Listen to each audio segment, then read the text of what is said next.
So I'm in labor, 4 centimeters. It's increasing, I think. Ow, this hurts. Thank you. How do you just put needle in somebody's hand and leave it? Because there's a way I would do the hand now.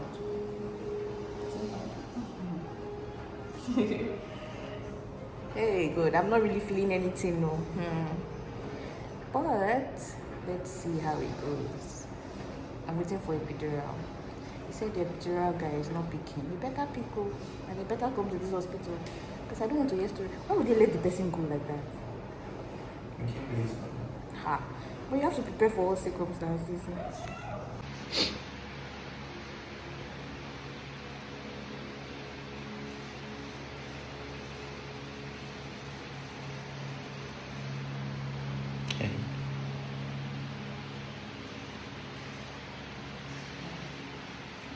Got this.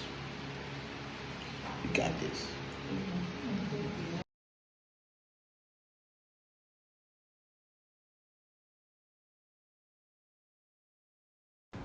No, restart. Enjoy.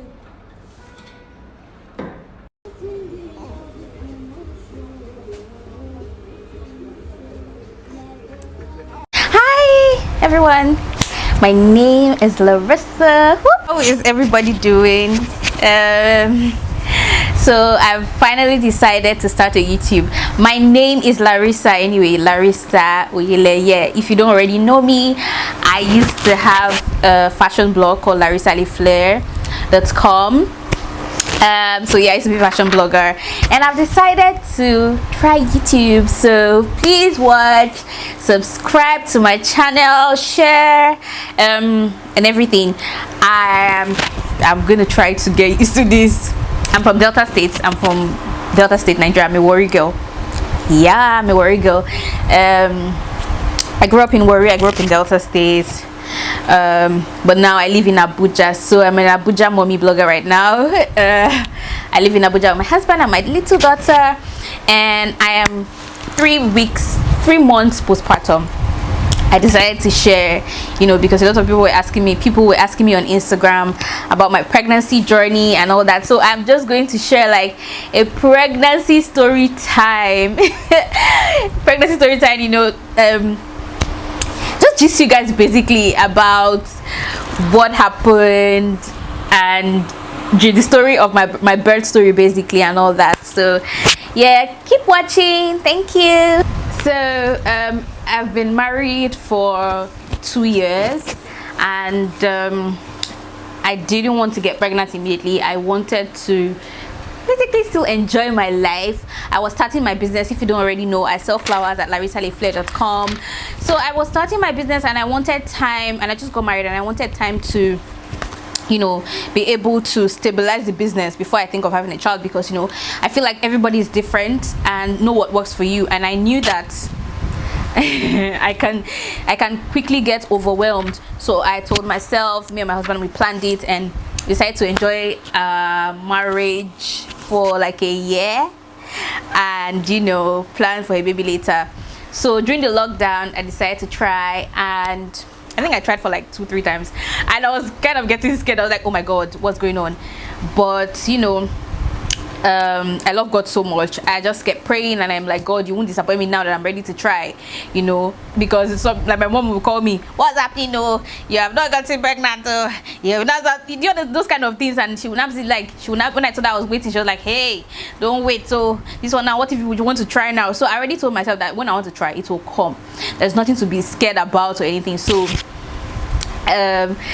I was kind of scared for those 2 months, but then I was like, you know what, don't worry, there's nothing wrong with you. I think you're just exaggerating after you're just trying for like 2 months.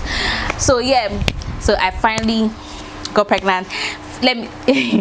How I found out I was pregnant, I was sleeping, and I dreamt, and in my dream, my staff that works for me, one of them, she just entered the house. In my dream, she just entered my sitting room, and she just pointed at me and said, you're pregnant.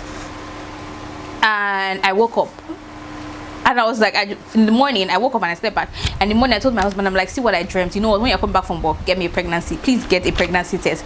And they were just looking at me. I was like, just get me a pregnancy test, because I've been praying about this thing for me to have this dream. And my dreams, I always dream. Yeah, they call me dreamer in my house. I always dream, and I'm like, for me to have the dream, let me just try. So, and I tried, and I did the pregnancy test, and I was pregnant, and I was dancing. I was so excited. Hey God, I was so excited. So yeah, that's how I found out I was pregnant. So I was pregnant. I decided to take a break off social media for a while anyway. So during that time, that's when I got pregnant. So I just decided to keep it to myself anyway. It wasn't like I was trying to hide pregnancy. I just decided to keep it anyway, because I decided to take a break from social media, you know, and of posting and my fashion blog and all that. So I took a break, and yeah, that's when I found out I was pregnant. My first trimester was, hey God, I hated feeling like I was gonna throw up. I hated, that was the only thing that I know that was wrong with me. I hated it. I didn't actually throw up, but I always wanted to throw up. I was always feeling nauseated. Like, it was horrible. It was horrible. I hated it. So, and then, you know how people get really hungry during their pregnancy? My own was different. I was always, you know, couldn't find what to eat. Like, I'll be like, oh my God, I'm so hungry, and my husband will be like, what do you want? We have this at home, we have this, we have this, we have this. And I'm like, I don't want anyone. He was like, okay, what do you want? And I'm like, I don't know what I want. It was so hilarious. I hated the fact, imagine you have food and you don't know what you want. Then sometimes there are things I was craving. Like one time there's a time I opened Instagram and I saw, I think it was a decaying corn soup, or it was a decaying corn, something like that. I just opened Instagram and I saw a decaying corn. I just called my husband, please, I don't know where you want to find a decaying corn, but buy it. If that is that how they pronounce it? I think so. And I'm like, please just look for it and buy it. And it was like, he has a co-worker, you know, somebody that sells. Oh yeah, he bought for me. God. So like I had a lot of moments like that. It was really something else, you know. But I would say when I got to second trimester, I was so excited. I was taking pictures, I was making videos, I was dressing up. I remember I went out with my friend and some of my friends, and they were like, you're even doing makeup. When I was pregnant, I couldn't do makeup and all that. So I was really grateful for the journey. I hated first trimester, but I love second trimester. Third trimester, that's where the story starts. So I decided to have I wanted to have like a big baby shower. I decided to have like a gender reveal. So I had, you know, I told my husband, and then we decided to do something, and I called some of my friends because I needed to do like videos and pictures. You know, I needed people to take videos of me for the gender reveal so I could send to my siblings, and, you know, parents are not in Abuja with me, and family are not in Abuja with me, with us. And then we did like a live Zoom. And then we found out it was a girl. I'm going to show you guys here. I'm going to insert the clip. And after that, I think that week, one of my friends, you know, we've gone out before the baby shower. The gender reveal. One of my friends, we've gone out before the gender reveal, and she called us and she was like, she just found out she had coronavirus. So like we all need to check ourselves and check our symptoms, and if we're fine, you know, then after, you know, isolating ourselves, then we're fine. But if not, we need to, you know, go and do a test and find out if everything is okay and all. I was just positive. We were really positive that, you know, we won't get the virus, we won't get coronavirus, we'll be fine. Then I think like 3 days after, my husband called me, was at work, and he said, I feel feverish and I feel like I have malaria. And I was like, it was like he was going to go for a test. I'm like, see, are you not exaggerating? Maybe you put it all in your head. And he was like, better safe than sorry. So he decided to go for a test, you know. So he went for the test, but by the time he came back, the test was going to be, he was waiting for the test. He decided to go to the hospital to treat malaria. So he treated malaria and typhoid, and he was treating that while waiting for the test. Apparently the test took like 4 or 5 days. It was so long, and it was already getting better. And so at that point we're like, oh, I'm sure he doesn't have coronavirus. I'm sure it was malaria that he has. That's why, you know, it's getting well from taking is you know, getting better from taking the malaria medicine. Just for after 4 or 5 days, they just brought tests. He was positive. And we're like, oh my God, we're isolating from each other because, you know, I'm pregnant and all that. But it was really scary. I was just positive. We're really positive that, you know, I won't get it, and I was positive, I won't get it, we'll be fine. He got well, but then I think a few days to Christmas, on the 23rd, I woke up and I had this huge, like, serious fever. I had never had that type of fever in my life before. It was so serious. I was having a headache, like banging headache. The fever was so severe. Oh my god, it was horrible. It was horrible. And I called my husband. I stayed for Monday evening. I don't know what I was doing. I was taking drugs, something, I can't remember. I wasn't taking drugs because I was pregnant and I couldn't just take any drugs. But immediately, I told him I can't take this anymore, we need to go to the hospital. And I was in my third trimester already. So we rushed to the hospital, and then I had this fever that I'd never had in my life before. I've been sick, really sick, but I'd never had that type of fever. I knew something was wrong. We went to the hospital, and then they gave me an injection to kind of numb, like reduce the fever. And my doctor was saying, I kept telling me, do you do coronavirus tests here, because this is it? And he was like, I think you're exaggerating, I don't think you have coronavirus. But I was like, but I need to at least find out, because my husband had it, my friend had it, so I need to find out if I'm pregnant with coronavirus, and I need to know, so that I will know what to do. I will treat it to avoid issues, because some Nigerian doctors, they are very nonchalant. So he said, okay, doesn't think so. I didn't answer him. I called my friend, found out where she did a coronavirus test for free. I went there, did it for free, got my test the next day, and I found out I had coronavirus. Oh my god. Immediately, I made sure that I removed it from my head. I went back to my hospital to, meet my doctor, and they gave me drugs and medicine to take. And I tried as much as possible to be positive. I didn't want to let it get to me. I did, because I felt really horrible. I was having headache. I had fever. I couldn't eat. Imagine, I was pregnant and I had a baby that I had to be, I had to eat for. I couldn't eat. I couldn't do anything. Oh my god, it was horrible. The most annoying thing was the headache. I hated it. It was so horrible. I couldn't do anything. I couldn't think straight. In fact, on Christmas Day, nobody could cook for us. But it was not feeling fine. I was not feeling fine. Everything was just yaga yaga. But in that moment, we didn't really tell a lot of people, family or friends, because we didn't want anybody to, be panicking and be calling me every minute. Are you fine? Have you taken this? Have you taken that? Because we did not want, I wanted positivity, because I knew that I'll be fine. I know most times when you let people in, and they can just be projecting their fears on you, they can be so scared you're pregnant, and then you'll not be calling me and be scaring me on top. So we just kept it a secret. I'm sure some of my family members will just be hearing this for the first time. Sorry guys. We just kept it a secret, and we're just praying, and I was just trying to eat for my child. He was horrible. And then I had to be going for checkup in the hospital. My doctor made a statement and said, if you start having breathing difficulties, you might have to go to, it's a national hospital. And I was like, I would never get to that stage. Really positive. And I think after Christmas, I got better. I was so grateful to God, because I was always praying. I got better. I was so excited that when I got better, I was so thankful to God and everything. So yeah, that was like December. We didn't really enjoy this Christmas. We didn't enjoy New Year. Just healing. And then so by January, like first week of January, I was already like fine, and I was actually okay. So I had to start planning for Valentine. Since I sell flowers, Valentine is my season. So there was a whole lot of planning, but a whole lot went wrong. That's for another video. I'm going to share what transpired, what I went through. It was horrible. I will share in another story. So yeah, so like December, so like February, I was expecting my baby to come in March, like end of February, last week of February, beginning of March. But in my mind, I was like, this baby's gonna come first week of March.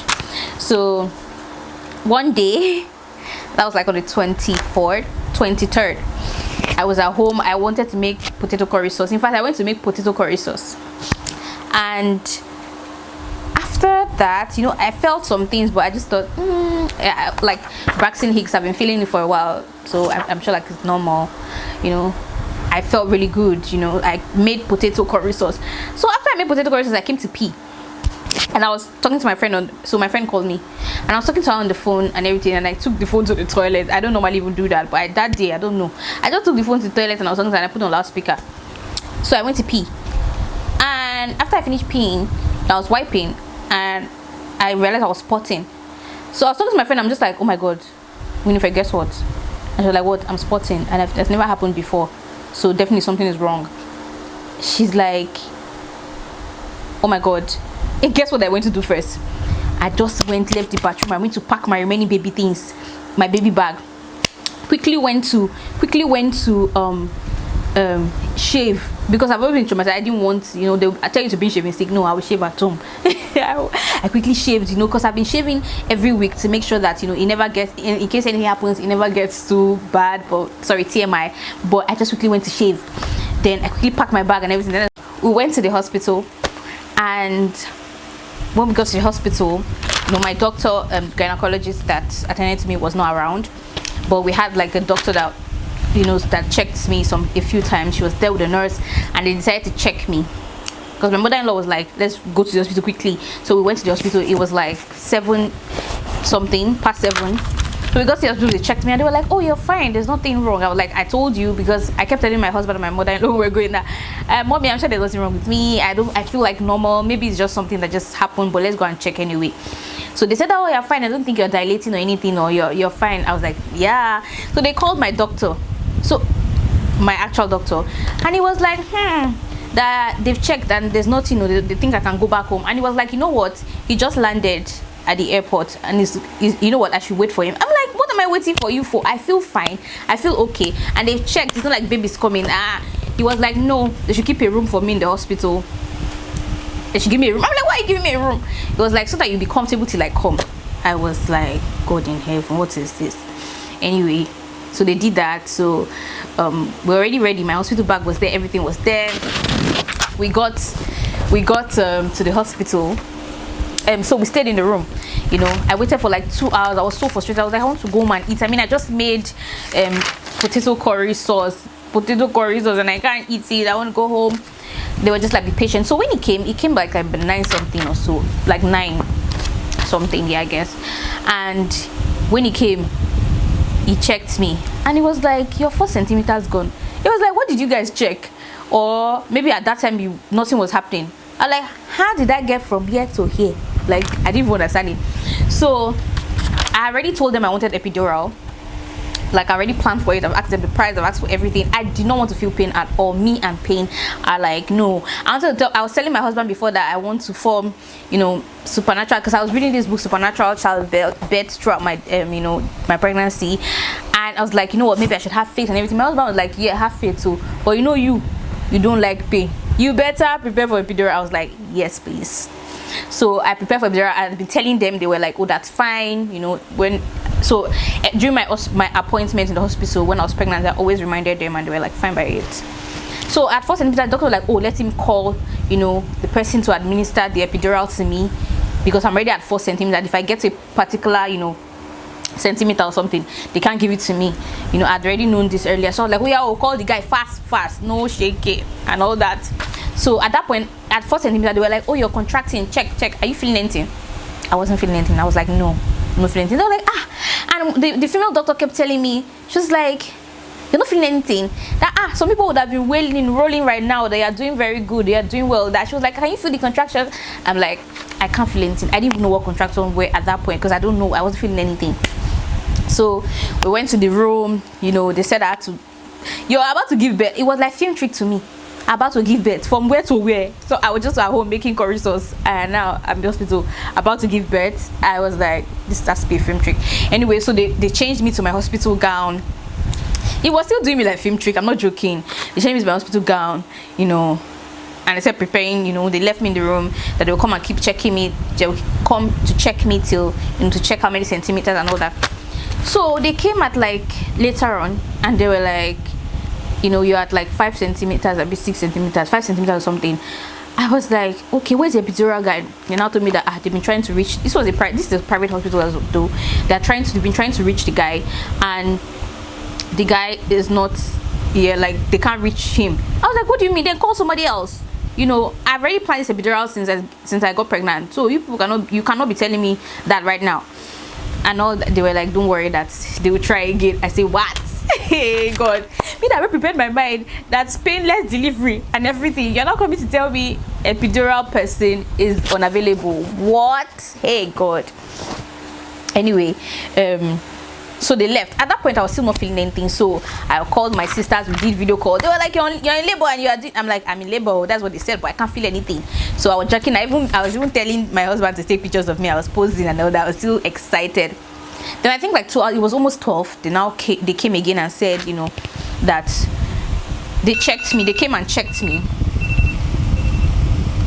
They came and then they checked me, and they were like, you are at 7 centimeters. I'm like, what's going on, guys? At 7 centimeters I wasn't feeling anything. This is from someone that had so much fear that I had to pray against the fear. I had to tell myself that I'll be fine. So I started doing research. I started watching pregnancy videos to make sure that I'm strong. So I was prepared. I wasn't scared anymore because of pain. Like, I prepared my mind for pain and decided not to be scared. Decided to do breathing techniques and all these things, and then I'm not feeling anything. So I was like, I'm not feeling anything. The doctor kept saying, you are doing so well. How can you be at 7 centimeters, you're not feeling anything? You are fine. I kept telling her that I don't feel anything. I think she thinks that I was bearing the pain. I could take the pain. She didn't believe me when I kept saying I'm not feeling anything. I really wasn't feeling anything. At that point I was like, oh my God, what's going on? I've been watching a lot of YouTube videos. I've been watching a lot of videos, birth videos, and I see what these women are screaming at 4 centimeters. What is going on? What's happening to me? God, is this your supernatural childbirth going on? Like, at that point I was thinking about all these things, and I was so excited because I wasn't feeling any pain. So at that 7 centimeters they said, okay, so you know what, they should induce me so that everything would just be fast. I'm like, what are you trying to be fast with? You've not gotten the epidural guy. You are not telling to induce me to be fast. I'd rather wait till morning. What am I was like, where am I rushing to? I'd rather wait till morning, then the epidural guy will come, then administer it to me, then I'll be fine and I can give birth in peace. The doctor was not laughing that it's too late to get epidural. I already got the 7 centimeters. I was like, what? But at that point I couldn't believe it, but I was so upset. But at that point I was like, since I've gone this far, I'm sure I'll be fine. So they said that they were going to induce me to make it faster. But I'm like, if I'm ready 7 centimeters, what are you trying to make it faster for? They were just convincing me. I was like, you know what? Oh yeah, now let's do. So they gave me injection, and then I think after like maybe 2 hours, that's when I knew I started feeling like a little bit of cramps here and there. I wasn't really feeling a lot of cramps, just normal period like cramps. That's what I was feeling.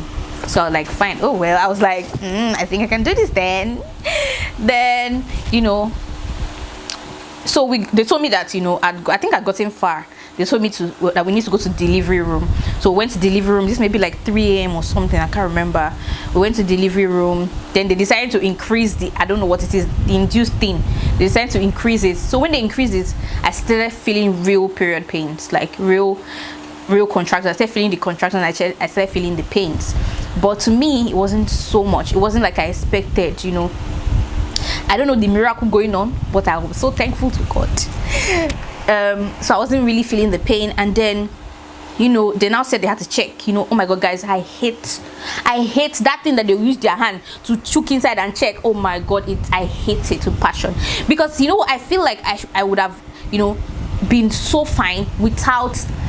But anytime they just put that, it's so painful. I hate it. What do they call it? They now say they are doing something called membrane sweep. Oh my God, that shit is painful, guys. It is painful. That was when that was the only thing that I said that made me feel pain.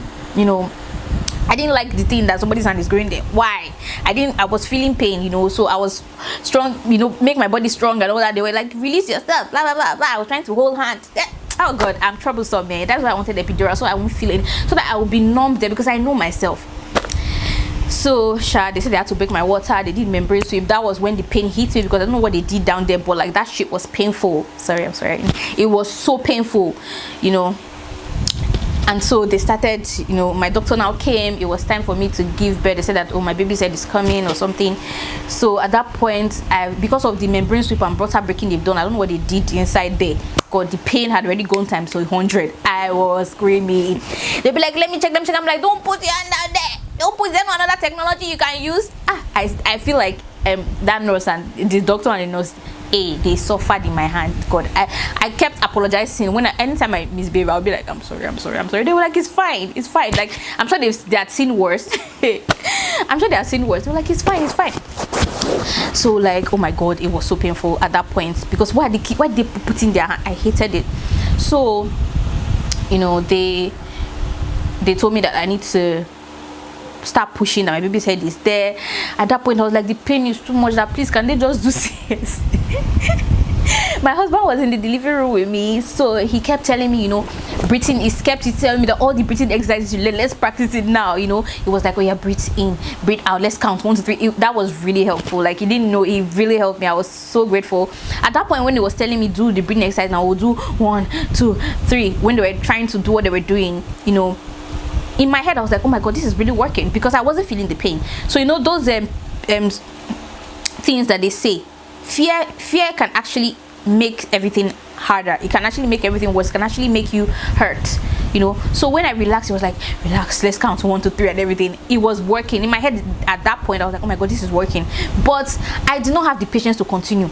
I was like, I beg, leave me. I started screaming. I started screaming like, oh my god. I was like, take it out, I don't want to take it. Take it out, I don't want to take it.